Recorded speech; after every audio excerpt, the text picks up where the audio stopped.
John Daniel here. I'm at the site of the Messina First Baptist Church.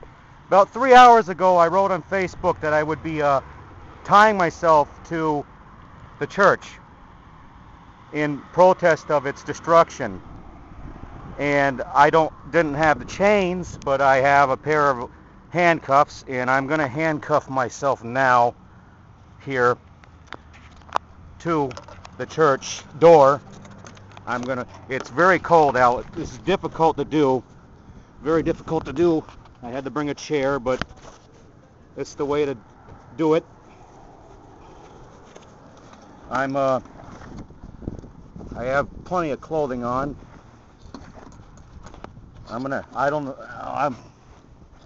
Well, we'll get this on. I'm not gonna have to can't wear a glove. Get my hand in this.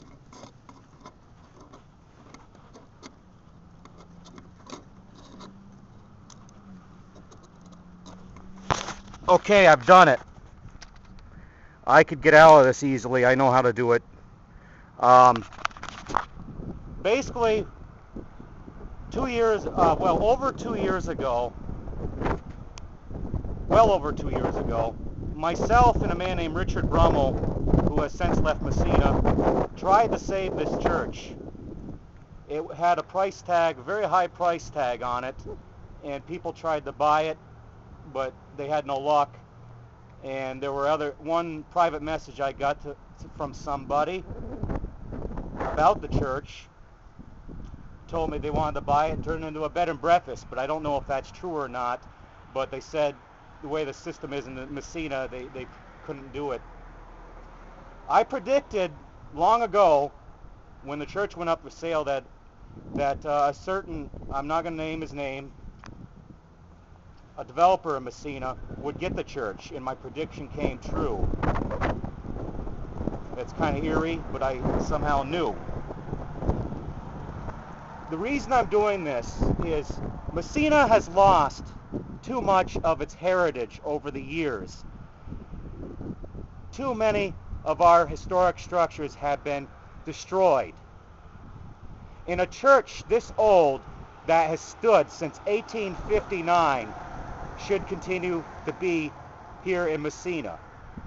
It was constructed by the pioneers of Messina who built this community in the beginning.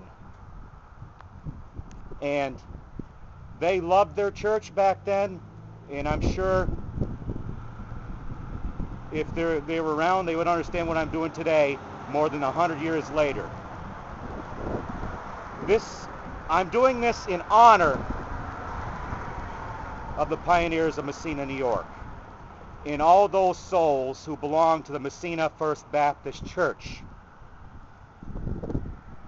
I, in fact, have ties to this church. When I did my research, I found my great-great-great-uncle, who was a stonemason and bricklayer, helped build this church. It was by accident. So I have a connection to this church, and it's very pitiful that a community would let such a beautiful structure go. Nobody listened. Nobody. I've been ridiculed by people I know saying, why? It's none of your business. Why do you want to save a church? Let it go. I understand what they've said, but I stand where I am, and I will continue, as long as I'm in Messina, to help preserve whatever I can. Unfortunately, this was a failure, a complete failure. When I tried to, with myself and Richard Brummel, to wake up the politicians of Messina and the people who make the moves in Messina with money, they didn't do a thing.